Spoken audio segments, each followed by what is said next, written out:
Welcome back to the Avattack. I'm your host, Prescott Chambers. This one gets physical, and the team has to dig in to pull out the win in this one. Game 33 of 82 in the Emerald City, Seattle, Washington, against the Kraken. The Avs are rolling with 2 wins in a row headed into this one and still at the top of the league in points. The Kraken have only won one of their last 5, but they have 3 players expected to return from injury in this one. Those players are defenseman Vince Dunn, right wing Capo Caco, and left wing Mason Marchment. And Gavin Brindley has been moved up to the third line with Victor Olofsson and Ross Colton, moving Jack Drury down to the fourth line with Parker Kelly and Yoel Kiviranta. Starting goalies for this one were Philip Grubauer and Mackenzie Blackwood. Period 1. This one is physical to start. Manson and Makar are laying checks. The crowd is booing Makar like they have been for the last 3 seasons. The Kraken are putting immense pressure on the Avs early, but Blackwood is coming up with the saves. Then the Avs get a good play in the offensive zone. And at 12:19, Marty Necas rips one toward the net and gets tipped in by Arturi Leikkanen to put the Avs up 1-0. At 13:19, Sam Malinsky gets called for holding on a Mason Marchment breakaway. They get a couple good looks, but Blackwood looks on tonight, and they kill. At 15:34, Malinsky gets called again, this time for hooking. The Avs are able to kill this one as well. At 18:07, Marty Necas gets tripped up, drawing Colorado's first power play. They can't get anything in the net, and we head to the second with a score of 1-0 Avalanche. Period 2, the Kraken come out firing in the second. At 3:03, Shane Wright gets them on the board with a wrister assist from Yanni Nyam and Capo Caco. It's tied at 1.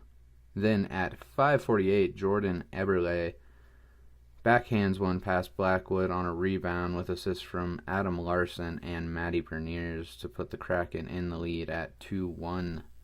At 7:12, Mason Marchment gets called for slashing, giving the Avs another power play, but that one gets killed. We get a bit of back and forth, and at 13:29, Sammy G slaps in a one-timer bomb for his first of the season. The assist from Valeri Nichushkin and Brent Burns were tied at 2.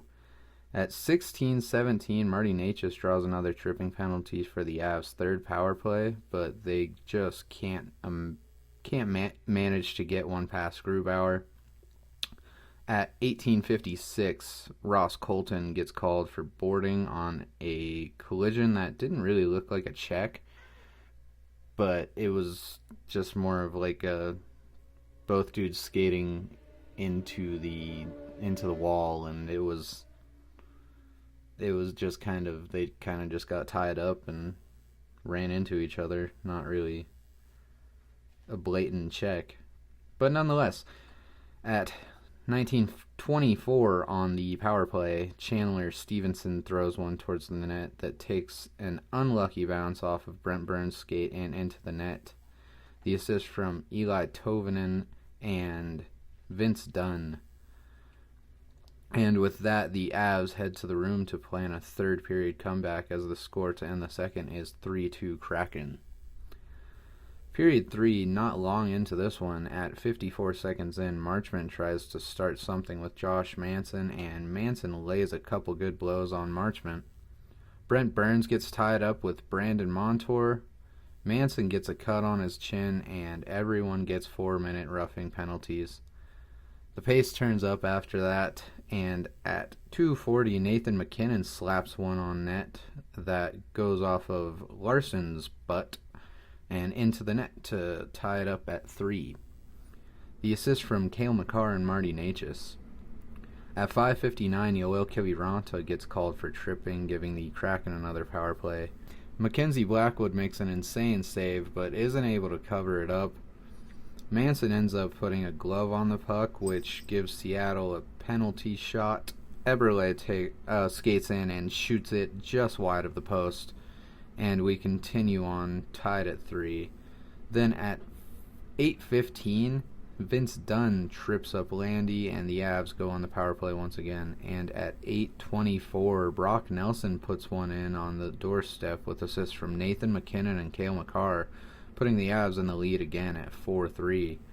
Blackwood continues to make beautiful saves. With just under 2 minutes remaining, Grubauer heads to the bench for the extra Kraken attacker. Then at 19:36, the Nate Dogg gets through the defense and backhands it into the empty net for the late insurance. And we end this one with a final score of 5-3 Avalanche. Overall, this was just a fun game to watch. It had a little bit of everything with some physicality and even a penalty shot. The Avs get another 2 points to hold their lead and show no fear in the face of adversity. I love seeing Manson get fired up and the whole team digging in to get the down and dirty win in this one. The next game will have the team head back to Denver to face the Winnipeg Jets, who are currently 5th in the Central. That will be Friday, December 19th. And until then, as always, I am your host, Prescott Chambers, for the Av Attack. Remember to like, comment, and subscribe, and I will see you in the next one.